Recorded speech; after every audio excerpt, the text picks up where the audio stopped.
네, 정부 여당 국정 운영에서 사실 많은 책임을 지고 있는 분들이죠. 그렇기 때문에 지금 여러 가지 어려움을 그대로 직면하고 있기도 합니다. 당 내부 상황도 복잡하고 여러 상황이 복잡한데요.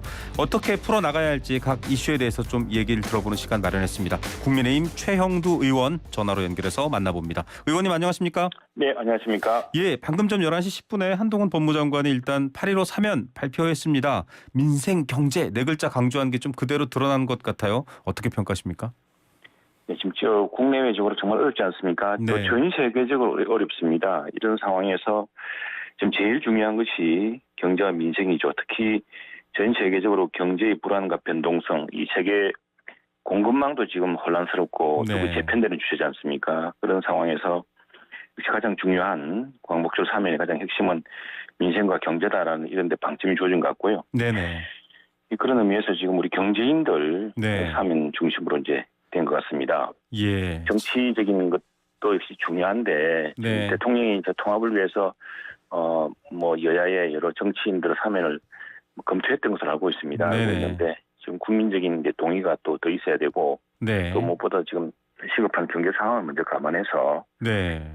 경제 위주로 이제 사면을 설정한 것 같습니다. 예, 아무래도 뭐 정부에 대한 국정 운영에 대한 지지도 문제도 있겠지만 또 국민들 개개의 여러 입장들이 좀 다르지 않습니까? 이명박 전 대통령 또 김경수 전 지사의 사면 제외 이 부분에 대해서는 좀 목소리가 달리 나올 수도 있는데 어떻게 평가하십니까?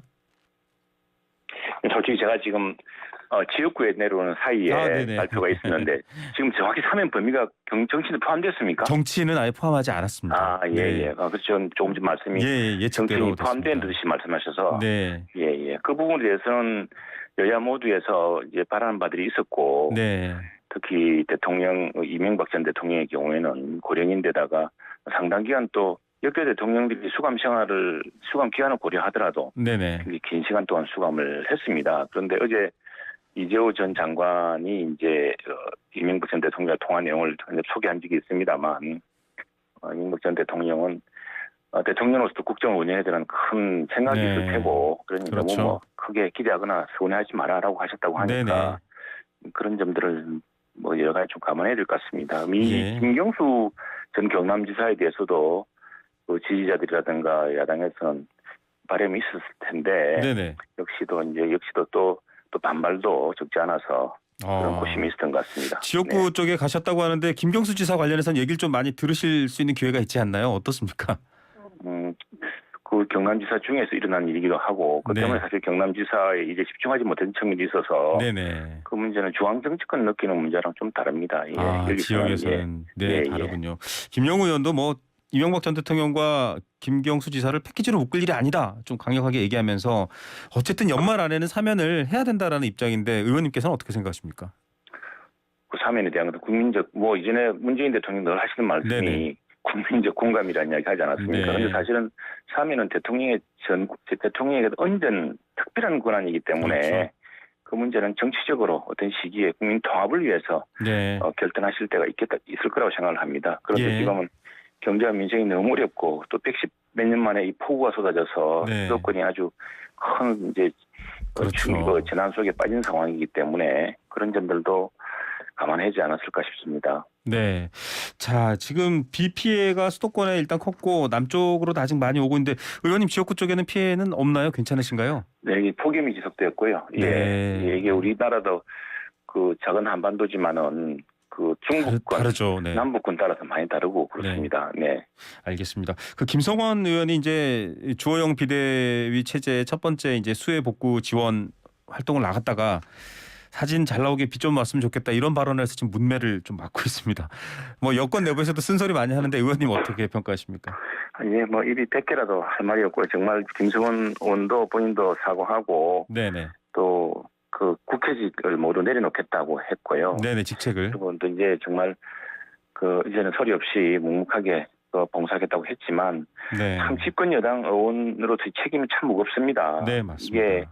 이게 이제 같은 국회의원이라도 야당 국회의원하고 다른 것이 지금 더욱이 얼마나 국가 경제도 어렵고 그 사이에 수도권에 이렇게 큰 비 피해가 나서 국민들이 어려운데 말 한마디 보통 사람처럼 그렇게 말하고 처신해서는 안 될 문제거든요. 그런 문제에 대해서 아마 우리 당내에서도 아주 무거운 반성의 네. 분위기가 지금 그걸 한참 함께 공유하고 있습니다. 예, 뭐 직접적인 재난에 대한 대처 또 국가 컨트롤 타워로서의 정부와 여당의 역할도 중요하겠지만 그 대통령실에서 홍보 카드 뉴스 만든 이제 신림동 수해 피해 사망 가족 현장이라든지 이런 것들이 계속 지적이 되고 있습니다. 사실 의원님께서도 여론 뭐 또 언론 메시지 이런 부분에 대해서도 많이 조회가 있으시니까요.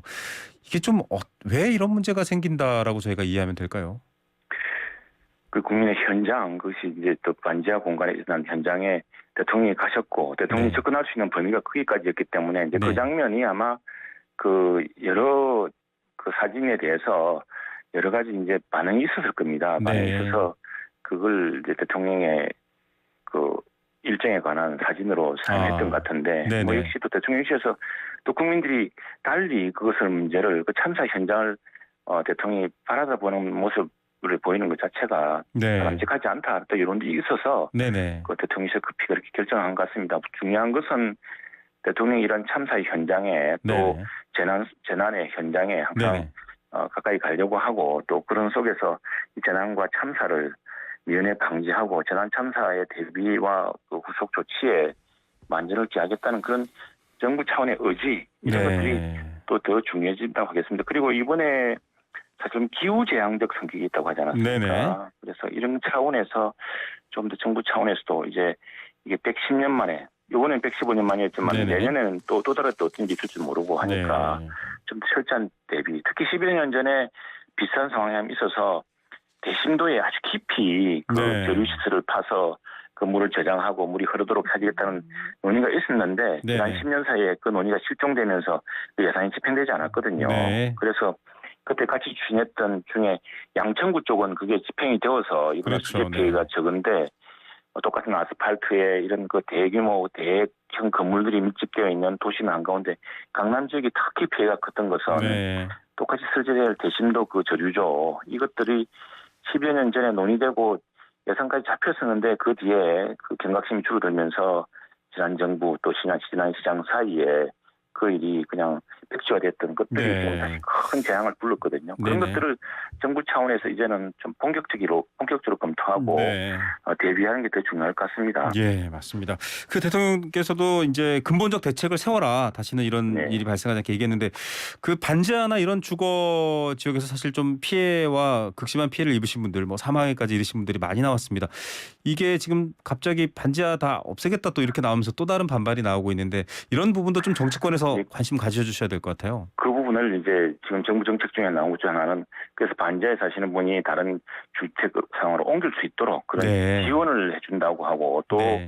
또 지금 그런 주거 상황이 사실 어렵고 또 특히 도심 근처에서 네. 출퇴근하기 편한 위치에서 비교적 적은 임대료 때문에 이제 반지하를 택한 경우가 많은데 이제 이게 사실은 언젠가는 그걸 분명히 네. 규칙으로 항상 위험은 도사리고 있었거든요. 알겠습니다. 그래서 분명한 이제 그걸 정할 시기가 됐고 여기를 네네. 위해서 다른 대체 그런 그 주거 시설 네. 또 이런 이전에 따른 이런 그 지원을 해줄 수 있도록 정부가 또 지방자치단체가 최선의 노력을 다해야 될 거라고 생각합니다. 네, 알겠습니다. 뭐 대통령실의 인사 쇄신이나 좀 국민들의 마음을 다스릴 만한 뭐 과거에 이제 이명박 대통령 때도 그런 상황이 있었잖아요. 이런 쇄신 얘기가 좀 나오고 있는데 의원님 가능할까요? 어떻게 보십니까? 대통령만큼 인사에 대해서 큰 책임감을 느끼는 분이 있겠습니까? 네. 그리고 뭐 이전에 늘 이야기해오시던 바 있습니다만 모든 책임은 대통령의 책상 위에 머문다는 말이 있지 않습니까? 네. 예. 그래서 이 문제에 대해서 아마 대통령께서 또는 대통령실에서 가장 아마 진지한 숙고가 있을 거라고 생각합니다. 예. 그리고 또 대통령은 지금 대통령실의 문제 중에 상당 부분은 지난 청와대를 이제 국민들에게 돌려주지 않았습니까? 네네. 그러면서 용산에 대통령실로 네. 있었는데 대통령실 규모가 굉장히 작습니다. 네. 과거에 청와대 민정수석실, 정책실 있던 이 대규모 거의 뭐 그래서 문재인 정부 당시에는 진보적인 정치학자조차도 청와대가 너무 크다. 네. 그래서 청와대 정부다라는 말이 있었거든요. 그런데 네네. 이걸 이제 이 정부 들어서는 대폭 그 민정수석실도 없애고 정책실도 없애고 네네. 줄였습니다. 네네. 줄이는 과정에서 이제 그 사람이 쓰는 풀이 적고 또 이게 또 한데 반해서 이 지금 당면해야 될 이런 국가적 과제는 크고 하는 이런 과정에서 이런 좀 그런 차이가 격차가 좀 생겼던 것 같습니다. 기대의 격차 또 이제 성취의 속도 이런 게 좀 차이가 나는 것 같은데 그 문제에 대해서는 대통령께서 아마 가장 큰 고심을 하실 테고 또 그런 결정이 있을 겁니다. 여기에 대해서는 뭐 국회도 그렇고 우리 전체가 이제 국가적인 과제를 함께 해결해야 된다는 차원에서 야당이 여당되고 여당이 여당되고 하면서 보지 않았습니까? 지난 정부 시절에 또 인사 참사랄까 난맥상은 또 얼마나 심각했습니까? 이런 걸 역지사지로 해서 야당도 좀 함께 국정을 이끌어주고 좀 밀어주고 하는 그런 자세가 좀 안타깝습니다. 같은 비판을 받았던 또 야당도 역지사지해달라. 또 대통령의 책상 위에 모든 책임이 있다라고 말씀하셨던 것처럼 참 여러 가지 관심이 집중됩니다. 물론 국가의 국정 운영에 모든 것들이 집중돼 있기 때문인데 저희 프로그램에도 자주 나오시는 분인데 박민영 국민의힘 대변인 이제 다음 주부터는 대통령실 청년 대변인으로 가게 됐는데 또 이제 극우 사이트에 열심히 또 글을 올린 것 아니다 동생이 올렸다 이렇게 해명을 했습니다만 이런 논란이 붙을수록 또 자꾸 대통령실이 공격받거든요. 이건 이제 뭐 당사자가 직접 그렇게 해명했고 그 해명도 그 진실 가능성이 높겠죠. 근데 지금 우리가 더 주목해야 될 부분은 이 박민영 지금 대변인 내정자인가요 그러면은? 뭐 대통령실에서는 이제 공식적으로 일하는 걸로 발표를 했습니다. 이분이 발탁된 배경을 좀 봐야 될 것 같습니다. 이분이 그 지난번에 우리 청년 대변인 뭐 토론 배틀 같은 걸로 맞습니다. 나는 국대다에서 우승했죠. 그래서 그때 토론 실력으로 이 공정한 경쟁을 통해서 발탁된 분이고 특히 이분이 대통령실에서 이분을 발탁한 것은 지난번에 인사 문제에 대해서 대통령에 대해서 아주 쓴소리를 했습니다. 날선 비판을 했죠. 큰 날선 비판을 했죠. 고언을 했고 또 그것이 사실은 대통령실에서도 또 귀한 인적 자산으로 봐서 이제 그런 말을 직접 내부에서 해달라는 취지로 이렇게 발탁했기 때문에 그런 측면에서 대통령 인사의 집권 초기에 날선 비판을 할 수 있는 젊은 대변인을 대통령실이 발탁했다. 근데 거기에 대한 뭐 지금 논란은 그거는 본인이 다 소명할 수 있다고 생각을 하고요. 또 상당 부분 소명이 되고 있다고 생각을 합니다. 청년을 영입한 그 원래 의도를 좀 더 봐야 된다 이런 말씀 같고요. 자, 뭐 지금 이제 여당의 지지율과 대통령의 지지율, 국정 운영의 지지율이 연결돼 있는 듯이 지금 움직이고 있습니다. 주호영 비대위 출범했습니다. 지금 잘 해나갈 거라고 보십니까? 지금 일단 첫 번째부터 위기가 한번 찾아오긴 했는데요. 이 주호영 비대위는 우선 이 전국을 우리 당내 사정을 좀 안정시켜야 되고 특히 무엇보다 이제 주호영 비대위원장이 그 임명된 뒤에 첫 번째 기자회견에서 몇 가지 과제를 이야기했습니다. 당내 안정, 당내 혁신 문제를 이야기를 했고요. 그래서 혁신 비대위를 이게 혁신적인 성격, 지금 이준석 당대표 체제 때 출범시켰던 혁신위가 또 정상적으로 또 본격적으로 활용될 수 있도록 좋겠다는 이야기 하나 했고 또 하나 우리가 눈여겨봐야 될 대목은 경제민생 비대위 성격을 강조했습니다. 지금 대통령께서 말씀하셨지만 경제와 민생이 정말 이것도 뭐 참 사상 차기거든요. 그래서 전문가들은 이걸 퍼펙트 스톰이라고 합니다. 있을 수 있는 모든 악재들은 국내의 모든 악재들이 다 몰려오고 있거든요. 국가가 지난 정부로 물려받은 빚도 어마어마하고 또 지금 물가며 세계 공급망 교란 때문에 생긴 문제들 이런 것들이 물가, 주가, 금리 뭐 정말 엄청난 상황이거든요. 물가는 당장 서민 생계를 위협할 뿐 아니라 금리만 하더라도 서민들 가계 대출이라든가 또 소상공인들 대출 문제에 엄청난 압박을 가하는 상황이거든요. 또 환율도 그렇고. 그렇습니다. 그래서 이런 것들이 지금 국가적인 비상 상황이기 때문에 연말까지는 지금 이제 곧 내일 모레 며칠 뒤가 취임 100일 되는 날입니다. 이 정부가 집권한 지 100일 되는 문제인데 그 100일 때 이제 체제를 갖추어서 올 연말까지는 이런 비상 위기 상황을 일단 진정시키고 수습하는데 총력을 다하는 그런 경제 민생 비대위가 될 거라고 생각을 합니다. 알겠습니다. 경제 민생 비대위 또 대통령실과도 좀 맥락을 같이 하고 있습니다. 이런 상황인데 일단 이준석 이제 대표는 아직도 내가 대표이다. 법적인 대응을 했습니다. 이게 좀 여러 가지로 뭐랄까요? 계속 당내에 좀 악재가 되지 않을까 우려하고 있습니다. 어떻게 해결해야 될까요?